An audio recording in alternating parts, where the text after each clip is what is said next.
Boa noite, amigos, sejam bem-vindos ao programa Grisa TV, um olhar pangresiano. No programa de hoje vamos falar sobre a disfunção global, comumente chamada de autismo. Tudo bem, doutor Pedro? Tudo bem, e você, Douglas? E todos os nossos telespectadores e internautas sejam bem-vindos para mais um encontro no nosso bate-papo. Que, doutor Pedro, a comunidade médica geralmente chama de disfunção global do desenvolvimento, aquilo que a gente popularmente conhece como autismo. Sim. O que o senhor tem a dizer sobre essa doença, Bem, sobre essa síndrome, né? Eu digo assim, que em geral, em relação a todas as doenças, hoje nós do IPAP, do Sistema Grisa, digo especialmente sob a minha orientação, nós estamos buscando identificar causas que são consideradas desconhecidas. Então, eu estava assistindo os últimos programas que saíram por televisão nacional em relação à questão dessa síndrome, como que é? Eles chamam de disfunção global do desenvolvimento. Então, me chamou a atenção duas coisas. Primeiro, que afeta os movimentos do corpo. Segundo, que tem dificuldade, afeta de forma direta a comunicação interpessoal ou social. Então, eu digo, analisando, sabendo hoje que muito mais que a genética, o que determina a qualidade ou a má qualidade da vida humana durante a sua vida são as programações desenvolvidas durante o período de gestação. E nessas contam-se também programações herdadas dos antepassados, dos pais especialmente, e acima de tudo da parte da mãe. Porque eu digo sempre, eu não conheço nenhum ser humano que haja nascido da uretra de um homem. Todos que eu conheço nasceram do útero de uma mulher. E, portanto, eu digo, no corpo do homem nós ficamos muito pouco tempo e um pedacinho só. No seio da mulher nós permanecemos 9 meses normalmente. E então, quando o futuro cidadão nasce, com todas as suas qualidades, com todas as suas dificuldades, com todas as suas limitações e todos os seus talentos, ele vem profundamente influenciado pela condição da gestante no período de gestação. E essa condição da gestante não é só sob a ótica da saúde, e nem só sob a ótica da alimentação, é sob a ótica emocional acima de tudo, porque eu digo, a pessoa então eu estou levantando uma hipótese e eu estou convidando desde já as famílias que têm esse pessoal, alguma criança ou algum filho com esse autismo, então que eu estou disposto a fazer um trabalho junto do IPAP, Sistema Grisa, e junto ao SIMPAS, o Sindicato dos Parapsicólogos Clínicos, fazer uma atividade de assistência social, como se diz, uma atividade de voluntário. Eu e a nossa equipe, nós vamos fazer um trabalho voluntário para buscar ver as pessoas, as famílias que sofrem tanto com uma criança autista, especialmente as mães e os pais, vamos dizer, dessas crianças, ou desses filhos, porque depois deixa de ser criança e chega adulto às vezes, né? Então, eu quero primeiro agradecer a essas pessoas, aos pais, toda a dedicação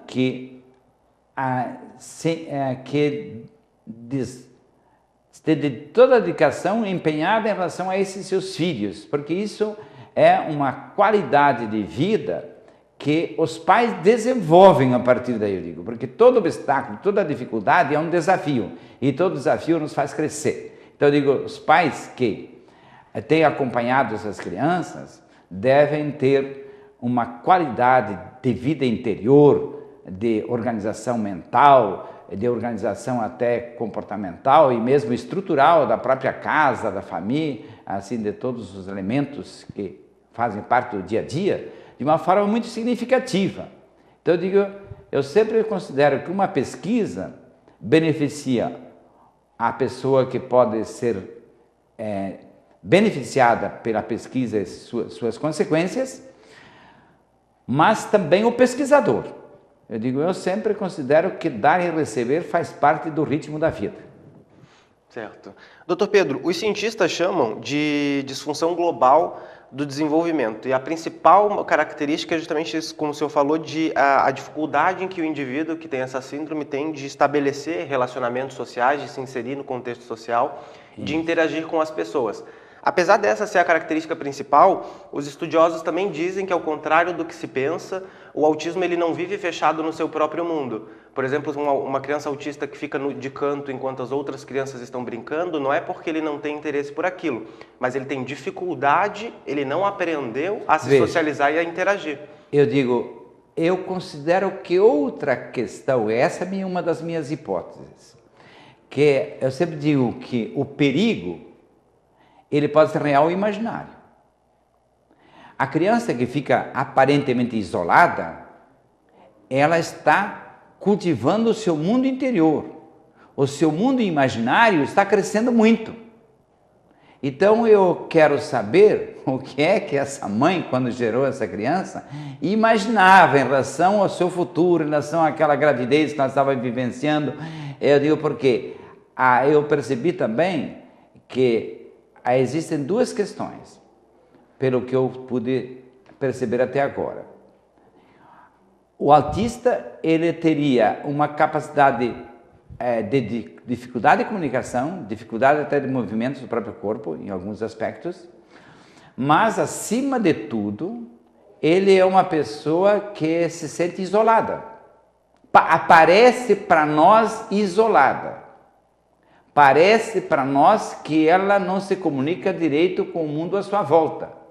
Mas por isso mesmo, ela cria o mundo imaginário. Eu digo sempre que, quando eu comecei a estudar sobre o filho único, também eu aprendi muito. Porque o filho único, ele normalmente desenvolve a capacidade de comunicação com seu amigo imaginário. Isso desenvolve, inclusive, a paranormalidade de forma significativa. E aí vem uma questão importante. Porque se o sofrimento limita algumas funções humanas, ou diminui a capacidade de se interagir com o seu meio, com as outras pessoas, desenvolve o potencial mental chamado de paranormalidade, e que alguns chamam de mediunidade. Então eu quero buscar entender esse mundo imaginário que esse autista desenvolve. E a partir desse mundo imaginário, trazê-lo do mundo imaginário para o mundo real, de uma forma mais significativa. Então, esse é o meu objetivo dessa nova pesquisa. Então, vou precisar de famílias, ou de pais, pelo menos, mãe pelo menos, que se decidam a vir participar nessa atividade nossa. Inicialmente, a gente vai trabalhar só com as mães. Depois, em seguida, com os pais que quiserem participar. Depois, nós vamos ter, para cada autista que para começar a participar dessa atividade, porque não é só pesquisa.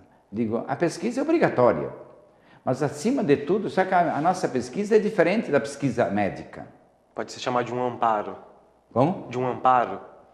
Amparo. Vai transformar-se em um amparo também. Porque não há como você fazer um processo terapêutico ou visar qualquer coisa nesse processo sem ser um amparo para os pais. Porque, em primeiro lugar, nós vamos, inclusive, inicialmente eu queria no mínimo 5 mulheres, mães de autistas, ou 5 famílias.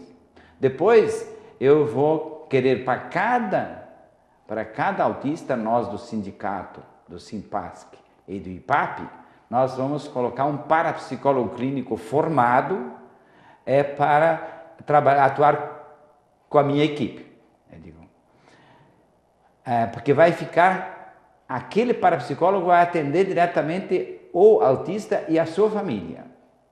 E aí a gente vai definir os objetivos, os métodos, as atividades e tudo respeitando profundamente a vida das pessoas desta família. Doutor Pedro, e as famílias que tiverem interesse em participar desse projeto, como elas fazem para entrar em contato? Entrar em contato pelo nosso site, de preferência, pelo e-mail que eu recebo, ipap@ipap.com.br, ou pelo telefone 32237355, código 48. Tá ok, então. Já estão abertas, as pessoas já podem ligar, já podem se inscrever para participar? Eu diria assim que a partir de quinta-feira, a partir de hoje. Exatamente, então. Amanhã pode ligar já para o IPAP que vai ter gente. Exatamente. Então, a partir de hoje, já estão abertas, então amanhã, já que o nosso programa está indo ao ar agora às 21 horas, então amanhã já podem ligar, no horário comercial, das 9 ao meio-dia e das 2 às 6. Tá ok, então, doutor Pedro, agora vamos fazer uma rápida pausa. Pelo e-mail, qualquer hora. Pelo e-mail, qualquer hora, isso. Através do nosso portal também a pessoa encontra todas as informações, www.sistemagrisa.com.br. Ok, doutor Pedro, agora então nós vamos para um rápido intervalo. Daqui a pouquinho nós estamos de volta com o programa Grisa TV, um olhar pangresiano. Até já.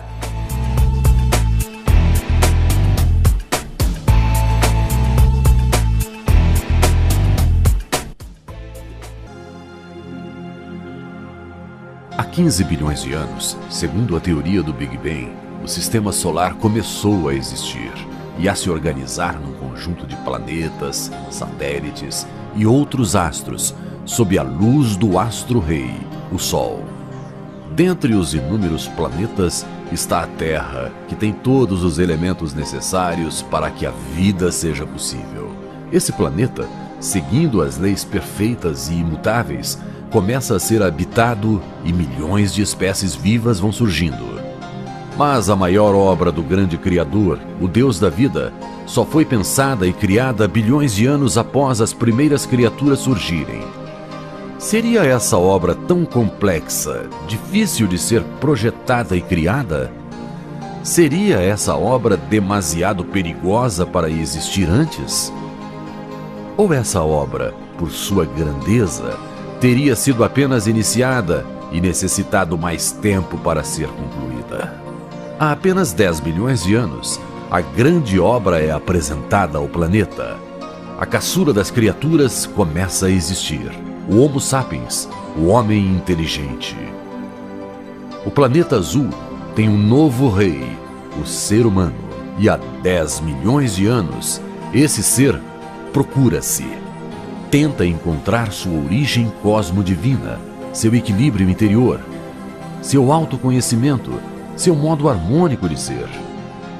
Nas últimas décadas, dedicou-se intensamente ao estudo das leis que regem a matéria e a cada dia o homem é surpreendido com novas tecnologias que propiciam sempre mais conforto e prazer. E ao mesmo tempo, esse ser sente-se cada vez mais num vazio existencial. E eis então que surge uma nova ciência, a parapsicologia, que vem resgatando o ser humano como tal. Um novo homem, com novos valores, com uma nova consciência, com uma nova cosmovisão.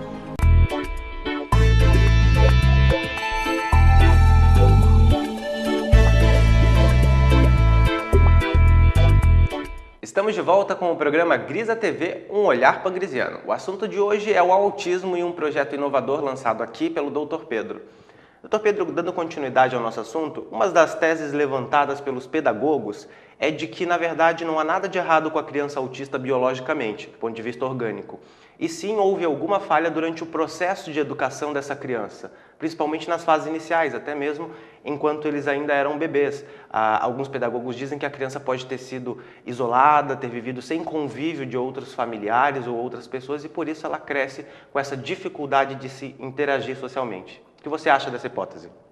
Bem, veja, digo, aí há uma diferença entre nós e os pedagogos e outros terapeutas, digo, porque eu há muitos anos eu venho pesquisando especificamente a vida intrauterina.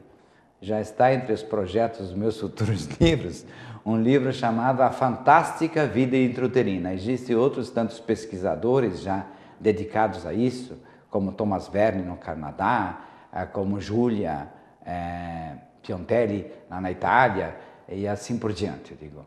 Mas eu me dedico a isso há muito tempo, e eu digo que, na verdade, agora eu tenho uma expressão nova, chamada recém-nascido semente humana. Então, por isso que eu levantei essa hipótese, que viria antes do início da educação, antes da criança nascer.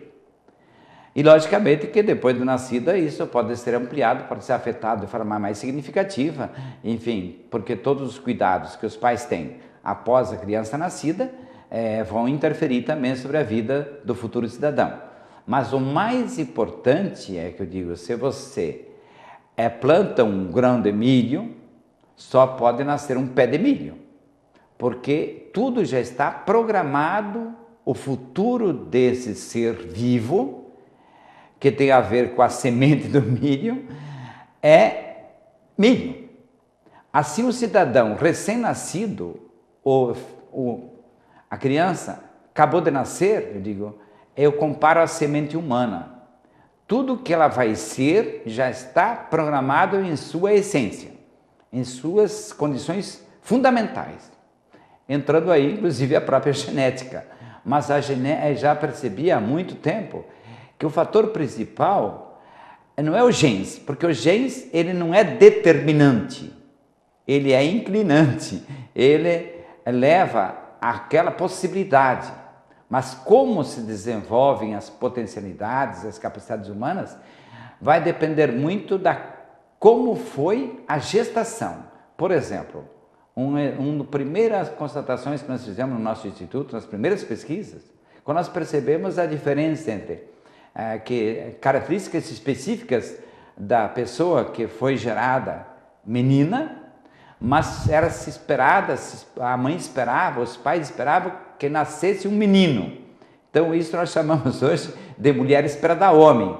Ela vai ter características comportamentais, emocionais e físicas, orgânicas.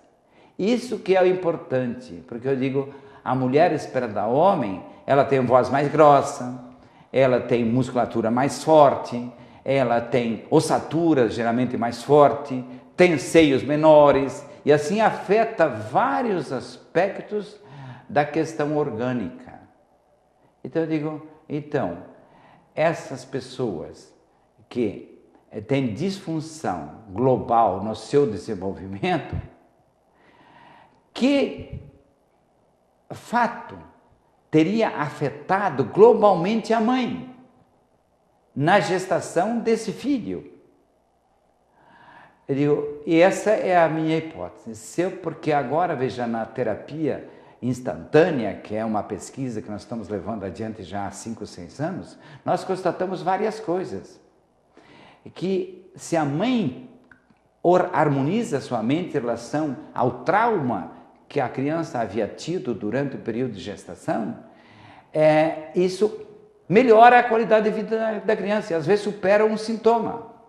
Eu tenho casos agora mais recentes de pessoa que tinha, por exemplo, dor de ouvido ou qualquer outra dor do joelho, dor nas costas, e quando fui perceber que isso havia relação direta com o que a mãe havia sentido no período de gestação desse cidadão, que agora às vezes tem 40, 50 anos, eu organizo isso a nível mental e instantaneamente, por isso é terapia instantânea, instantaneamente a dor de ouvido passa, instantaneamente a dor no joelho passa, e não é só a dor, vai consultar o médico, ou aquele que é especialista do assunto, e vamos se perceber que não tem nada, e às vezes a pessoa só tem a dor, e não tem problema. Então, se os pedagogos estão afirmando que o autista biologicamente pode não ter nada de diferente ou alterado,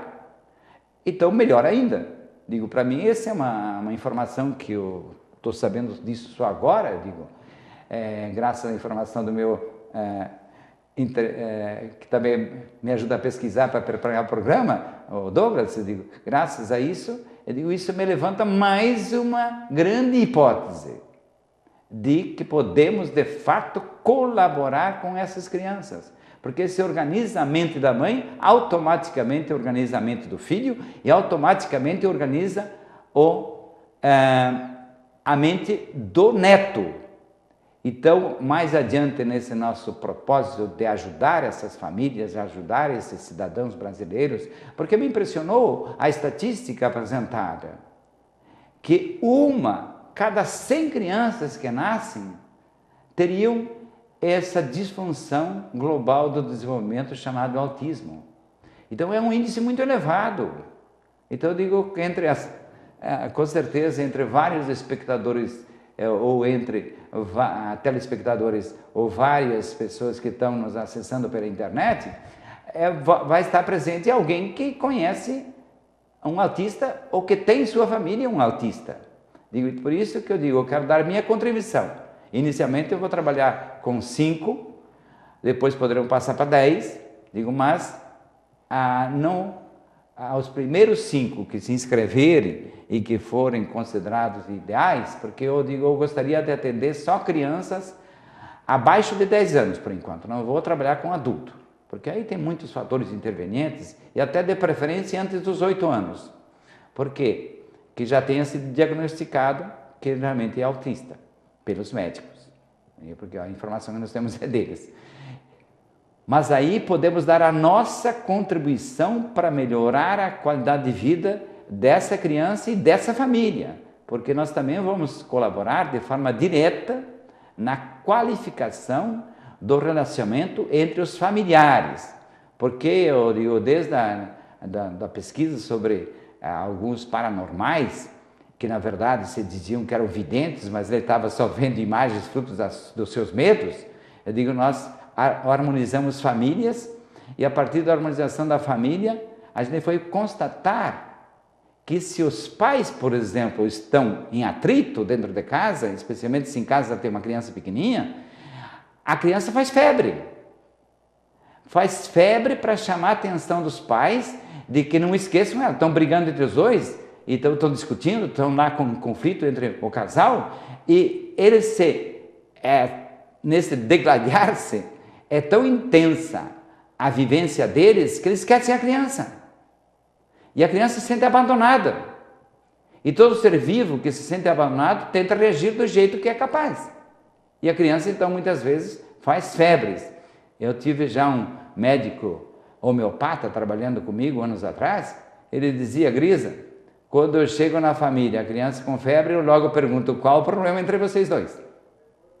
É porque eu ia lá para atender, eu atendia muito a domicílio, esse médico, era um cara muito legal, então eu digo, até vamos prestar uma homenagem a ele, para quem conheceu e quem conhece, eu digo, agora parece que está na cidade do Rio de Janeiro, Antônio Joaquim Ferreira de Andrade, é mais ou menos da minha faixa etária, eu digo um pouco menos talvez, então ele sempre dizia, quando eu vou à casa de uma família e a minha criança está com febre alta, a primeira coisa que eu pergunto, qual é a encrenca?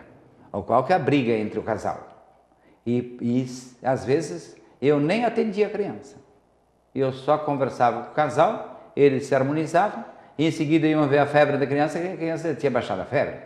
Então, gente, isso são pesquisas muito antigas dentro do IPAP. Inclusive, quero agradecer ao Dr. Andrade por essas informações que muitas vezes ele me prestou. Ok, doutor Pedro, em relação aos números, o senhor falou da estatística de 1 a cada 100 crianças, que é a estatística fornecida pela Organização Mundial da Saúde. Sim.